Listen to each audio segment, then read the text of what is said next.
तालुक्यातील थोरापासून तर लहानापर्यंत या ठिकाणी उपस्थित झालात आपलं सर्वांचं मी तालुक्यातला एक कीर्तनकार महाराज म्हणून आपलं सर्वांचं स्वागत करतो। आज आपण सर्वजण आपल्या तालुक्याचे अधिकृत उमेदवार शिवाजीराव दादा आढळराव पाटील हे पहिले खासदार होते आणि आताही बी खासदार होणारच आहेत, पण ते बहुसंख्येने होणार आहेत अशी मी तुम्हाला महाराज या नात्याने ग्वाही देतो।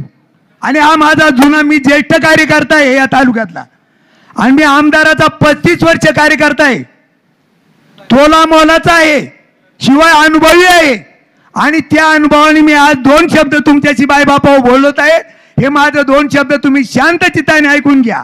या तालुक्याचा कायापालट करण्यासाठी शिवाजीराव दादा आढळराव पाटील यांनी खारीच्या वाट्याने का होईना परंतु कारखाना हा तनमन धनाने साहेबांच्या बोलण्यानं उभा केला आंबेगाव तालुक्यात आणि त्यात आपल्या आंबेगाव तालुक्यातली जनता आज किती उद्योगधंदा करतात, कामाला लागलेत, लेकरा बाळांचे संसार आज काहींचे आज त्यांनी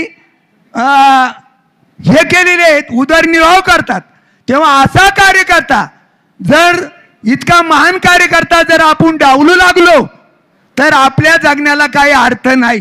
तेव्हा म्हणून माय बापा तुम्हाला मी पुन्हा कळकळीची विनंती करून सांगतो, काय शिवाजीराव आढळराव पाटील या खासदारांना बहुमताने निवडून द्यावा अशी मला सर्वांना तुम्हाला कळकळीची विनंती आहे। एवढं 2 शब्द बोलून माझं भाषण थांबवतो।